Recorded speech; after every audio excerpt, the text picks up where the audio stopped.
विदु रावल जी, ये बताइए कि इस तरह से अधिकारियों की लापरवाही, चाहे वो इंस्पेक्टर हो, सब इंस्पेक्टर हो, इन्हीं की जिम्मेदारी होती है। मुझे इसके अलावा तो और कोई रीजन इसमें समझ में नहीं आता कि उस वजह से गेहूं खराब हो गया। आदर्श स्थिति यह है कि एक दाना भी खराब नहीं होना चाहिए, लेकिन पहले 31% तक खराब होता था।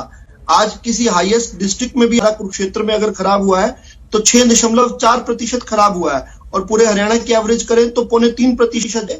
देखिए, दो तरह के अरेंजमेंट्स हैं हमारे पास एक कवर एंड फिल्थ, जिसको कैप बोलते हैं, जो कि एक अल्टरनेटिव व्यवस्था है। जब ओपन स्टोरेज ग्रेन्स का किया जाता है, जब पीक प्रोक्योरमेंट होती है, उस समय से लेकर आगे तक भंडारण के लिए बेहतर तरीका क्या होता है। इसके 2-3 और भी चीजें हो सकती हैं।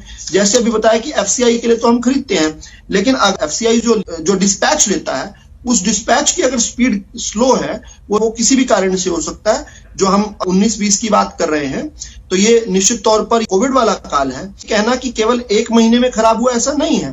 बहुत सारा हमारा गेहूं दुर्भाग्य से आज भी ओपन एरियाज में पड़ा हुआ है। ये एक मजबूरियां हैं। जहां तक हमारी एजेंसीज की बात है, तो 1 नहीं 2 नहीं 9 अलग अलग व्यवस्थाएं इस प्रकार की हैं, जिसमें फूड एंड सप्लाई डिपार्टमेंट है, हैफर्ड है, HSWC है, HAIC है, FCI है, CWC है, HSAMB है, PEG है, और जो सेलोज हैं जो FCI के हैं, ये भी 2 तरह की व्यवस्थाओं में खरीदते हैं।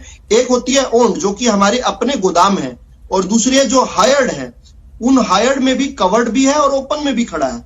तो हम अगर इसकी बात करें, ओन की बात करें, तो 9 अलग अलग तरह की हमारी व्यवस्थाएं हैं। वो 97,17,000 मैट्रिक टन वो इस समय कवर्ड रखा हुआ है उसमें, और ओपन एरियाज में जो है उसका 12,81,000 जो है वो ओपन एरियाज में। इसके अलावा जो हम हायर करते हैं, जिसका हम किराया देते हैं, वो लगभग 15,74,000 मैट्रिक टन जो है वो हायर्ड में कवर्ड में पड़ा हुआ है।